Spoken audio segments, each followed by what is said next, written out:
देश के मुख्यमंत्री पुष्कर सिंह धामी की अवैध मजारों को हटाने की मुहिम के समर्थन में विपक्ष भी उतर गया है। अल्मोड़ा के द्वाराहाट से कांग्रेस विधायक मदन बिष्ट ने लैंड जिहाद की इस मुहिम पर धामी का समर्थन किया है, जिसके बाद से कांग्रेस कुछ असहज सी हो गई है।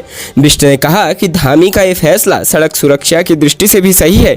उसके बाद बिष्ट ने कांग्रेस पर भी निशाना साधा और कहा कि कांग्रेस के बड़े नेताओं ने पार्टी का बंटाधार कर दिया है, अब कोई भी कांग्रेस से नहीं जुड़ना चाहता है। बिष्ट की इस बयानबाजी से कांग्रेस में हलचल मच गई है, जहां कांग्रेस के अन्य विधायक और नेता भाजपा के लैंड जिहाद की मुहिम के बारे में बात करने से बच रहे हैं।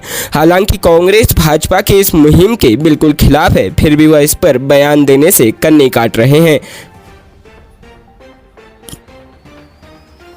प्रदेश में यूके SSSC समूह की भर्तियों में सामने आए 184 नकलचियों को 5 साल के लिए प्रतिबंधित करने की तैयारी है। यह वही 184 नकलची अभ्यर्थी हैं जिनकी लिस्ट आयोग द्वारा 10 अप्रैल को जारी करते हुए बताया गया कि इन अभ्यर्थियों द्वारा पेपर लीक प्रकरण में शामिल होना पाया गया है। इससे पहले उत्तराखंड लोक सेवा आयोग ने भी पेपर लीक मामले में 105 आरोपियों को प्रतिबंधित किया है। यूके SSSC का एक्ट 24 जून 2014 को जारी हुआ था। इसमें नकल पर कार्रवाई का सीधे अधिकार आयोग को दिया गया था। आयोग सूचिता प्रभावित करने वाले अभ्यर्थियों को परीक्षाओं से प्रतिबंधित कर सकता है। वहीं अब राज्य में नया नकल रोधी कानून भी लागू हो गया है। हालांकि अभी सभी 184 नकलची अभ्यर्थियों को कारण बताओ नोटिस जारी है, जिसके जवाब का इंतजार आयोग कर रहा है। इन नकलचियों का जवाब मिलने के बाद इन्हें आयोग परीक्षाओं से 5 साल के लिए प्रतिबंधित कर देगा। राज्य के नैनीताल जनपद के बेतालघाट ब्लॉक के गैरखाल गांव में जंगली जानवरों से फसल को बचाने के लिए खेत में छोड़े गए करंट की चपेट में गांव का ही एक युवक आकर चिपक गया। काफी देर तक बिजली की लाइन से चिपके रहे युवक को बिजली की आपूर्ति बंद कराने के बाद तारों से दूर किया जा सका। इससे उसकी दर्दनाक जान चली गई। इस घटना से क्षेत्र के 2 दर्जन से अधिक गाँव की बत्ती भी गुल रही है। प्राप्त जानकारी के अनुसार 28 वर्षीय अर्जुन सिंह पुत्र दिलीप सिंह बिष्ट निवासी गैरखाल की पालतू गाय देर रात तक भी घर नहीं पहुंची, तो वह गाय को खोजने के लिए रात करीब 9 बजे घर से निकला, लेकिन काफी देर तक वह भी घर नहीं लौटा। इस पर उसके परिजनों ने ग्रामीणों की मदद से रात्रि में उसकी तलाश की, तो वह घर से करीब 100 मीटर दूर एक खेत में जंगली जानवरों को भगाने के लिए लगाए गए अवैध तारों पर बुरी तरह से झुलसी हुई अवस्था में चिपका हुआ मिला। इस पर ग्रामीणों ने ऊर्जा निगम के अधिकारियों को फोन कर सूचना देकर बिजली की आपूर्ति बंद कराई और उसे तार से अलग किया, लेकिन तब तक उसकी जान चली गई थी। इसके बाद रात्रि में ही राजस्व और ऊर्जा निगम की टीम के साथ कोसिया कुटौली की तहसीलदार मनीषा बिष्ट और ऊर्जा निगम के अवर अभियंता हेमचंद्र कपिल मौके पर पहुंचे। ऊर्जा निगम के एसडीओ मनोज तिवारी ने कहा कि जंगली जानवरों के लिए खेतों में करंट छोड़ने वालों के खिलाफ ऊर्जा निगम सख्त कार्रवाई करेगा। अन्य क्षेत्रों में भी खेतों में करंट छोड़ने वालों के खिलाफ शिकायत मिलने पर सख्त कार्रवाई की जाएगी। जबकि तहसीलदार मनीषा बिष्ट ने कहा कि युवक की पोस्टमार्टम रिपोर्ट आने के बाद मामले में जांच कर सख्त कार्रवाई की जाएगी। राज्य उत्तराखंड के उधम सिंह नगर जनपद के रुद्रपुर शहर के एक युवक पर पड़ोस में रहने वाली विवाहिता महिला से नजदीकियां बढ़ाने और नशीला समोसा खिलाकर दुष्कर्म करने का आरोप है।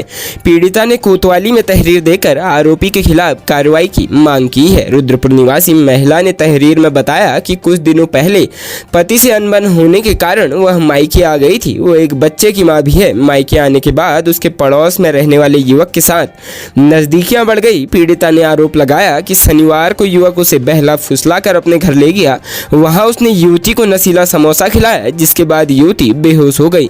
इस दौरान युवक ने महिला के साथ दुष्कर्म किया। होश में आने के बाद महिला ने जब आपत्ति जताई तो आरोपी ने पीड़िता को शादी करने का आश्वासन दिया। जानकारी के मुताबिक देर शाम तक आरोपी युवक ने पीड़िता को बंधक बनाकर रखा। इस दौरान पीड़िता ने जब युवक के खिलाफ कानूनी कार्रवाई की बात कही तो आरोपी युवक पीड़िता को जान से मारने की धमकी देने लगा। जानकारी के मुताबिक एसएचओ विक्रम राठौर ने कहा कि मामले की जांच की जा रही है। युवक के खिलाफ मुकदमा दर्ज कर लिया गया है। जल्द ही आरोपी को गिरफ्तार किया जाएगा। प्रदेश के काशीपुर नगर में दहेज लोभियों को कुछ अलग ही मामला प्रकाश में आया है। एक विवाहिता ने आरोप लगाया है कि शादी में 40 लाख रुपए खर्च करने के बावजूद पहले उसके पति और ससुराली उसका दहेज के लिए उत्पीड़न करते रहे। अब उन्होंने और दहेज की मांग करते हुए उनके पति को ही गायब कर दिया है। कथित तौर पर कहा गया है कि पति तभी सामने आएगा जब मांगी जा रही दहेज की धनराशि दी जाएगी।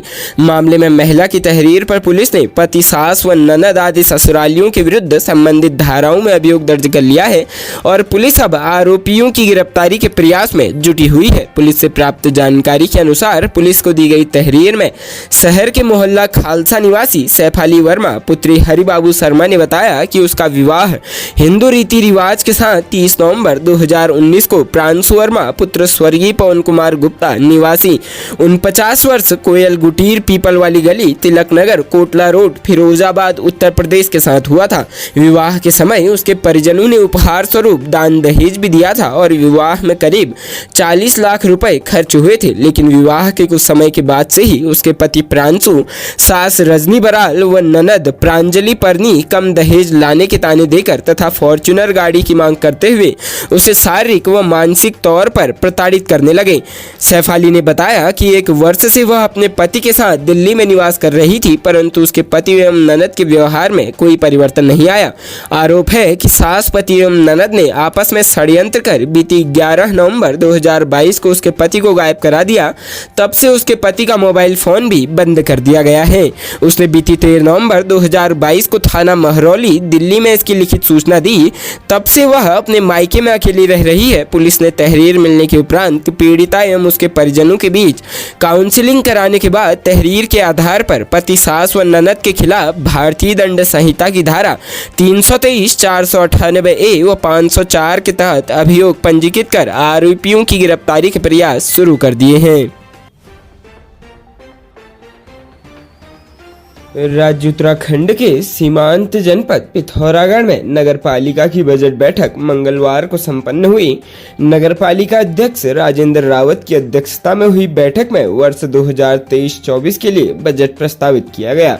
पालिका के ईओ राजदेव जायसी ने बजट की जानकारी देते हुए कहा कि इस वर्ष नगर पालिका को विभिन्न स्रोतों से 46 करोड़ 23 लाख की आमदनी होने का अनुमान है। नगर पालिका नगर के विकास में 46 करोड़ 19 लाख खर्च करेगी। बैठक में बजट पारित किया गया। बैठक में सभासद पवन महरा, अनिल मेहरा, विजेंद्र सिंह महर, विक्रम वाल्मीकि, रवि जंग, सरस्वती मखौलिया, अनिल जोशी, महेश चंद्र पांडे समेत अवर अभियंता उमेश अवस्थी, मानचित्रकार NNB पांडे, कार्यालय अधीक्षक इंदिरा चंद, कर अधीक्षक निषाद अंसारी, लेखाकार भगवती प्रसाद पांडे आदि मौजूद रहे।